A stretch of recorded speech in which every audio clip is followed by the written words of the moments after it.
Hey, ladies and gentlemen, this is Carmine Sabia for Explain America, and the vice presidential scuttlebutt now happening with Kamala Harris. Well, it's heated up to a new level, and we have an announcement. Before we get started, please make sure you like, comment, share, and subscribe.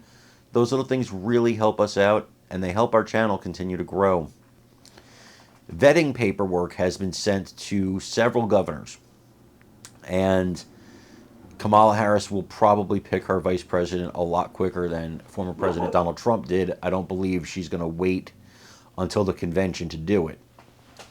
That being said, the shocker here is not who was on the list. And you have, J.B. Pritzker, you have Gretchen Whitmer, you have Josh Shapiro of Pennsylvania, who's the one that concerns me the most because Pennsylvania is an important state, and I would like to not see him picked because Pennsylvania is an important state and he's very popular.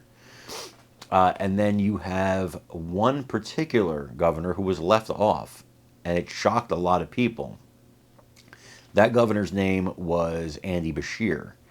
And I want you to hear what he has to say about it in this clip. Tell me if he sounds disappointed, or maybe the paperwork is stuck in the mail. Let us know in the comments what you think, and I also want to know in the comments who you think she's going to pick to be her vice president. I want her to pick Pete Buttigieg, because I believe Harris Buttigieg, or even Harris Whitmer, neither one of those tickets has a chance. But you let me know in the comments who you want to see her pick and why. With that said, I am excited to fully endorse the vice president to be the next president of the United States. She called me personally just hours after President Biden's announcement, and I admit that means a lot to me. But I'm not the only one. 10 hours on the phone doing the hard work that it takes to bring together the coalition that you see coming around her. There is so much energy. And it's energy because we know her. We know that she is a strong and smart person, which will make her a good president. But she is also a kind and empathetic person, and that's going to make her a great president. Now, just think about the contrast. Here's the vice president with empathy, looking out for people versus what's on the other side, which is just people looking out for themselves. I think you're going to see this energy continue, and I think the vice president is going to win this race, become the president of the United States, but most importantly, move us past all this partisan bickering, move us past the constant back and forth.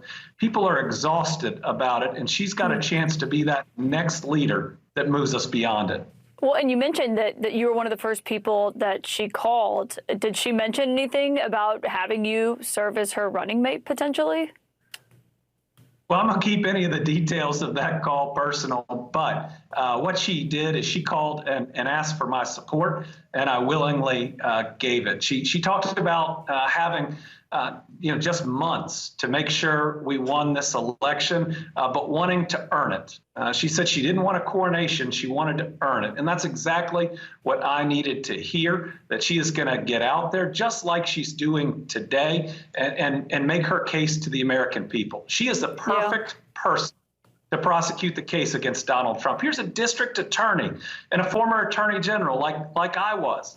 That's out there having represented, having fought for victims of rape and incest, of domestic abuse, taking on Donald Trump and J.D. Vance. J.D. Vance, a guy that said when a woman is raped and becomes pregnant, it is, quote, inconvenient. Or that women should stay with a domestic abuser. I mean, that is really wrong. And the vice president is the perfect person to contrast, that view and how wrong former President Trump and J.D. Vance are on those and so many more issues. I know you said you love your job as governor of Kentucky, but if you were asked to serve as vice president, would you lean towards saying yes? I do love my job here in Kentucky. My kids are happy. We're having record success. We've broken every record for private sector investment, new jobs, exports, tourism. Recidivism is at a low the last 3 years. Our drug overdoses are going down for the first time in a long time, which is critically important. So I love the work that I do. The only reason I'd ever consider something else is if I felt that I could help my people in Kentucky more in a different role. or that there was a chance to move past the partisanship, the constant fighting. What we've done in Kentucky is turn down the temperature and have everybody, Democrats and Republicans, focus on those things that aren't partisan, like good jobs, solid infrastructure, healthcare that's accessible and affordable to everyone, internet access, public safety, public education. I just think America and our people are yearning for a time when they're not defined by their party, where everything from the car they drive to the beer they drink isn't about picking a team. I think they're just yearning to get beyond this and get back to a sense of normalcy. But on that race, of course, this is a big question of who is going to be on that ticket with her if she is the nominee.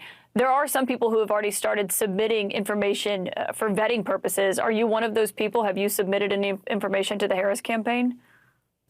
I've not been personally asked to submit information at this point.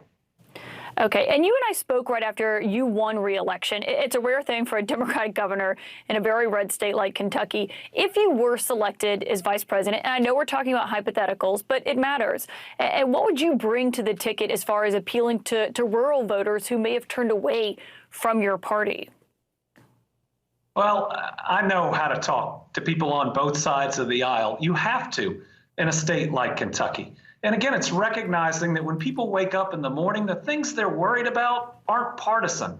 And they're not thinking about the presidential election. They're thinking about their job and whether they make enough to support their family. They're thinking about whether they can afford their next doctor's appointment for their parents or their kids or themselves. They're thinking about the safety of the roads and bridges they drive on that day. They're thinking about their public safety in their community, and they're thinking about their kids' future, their education, and then the opportunities.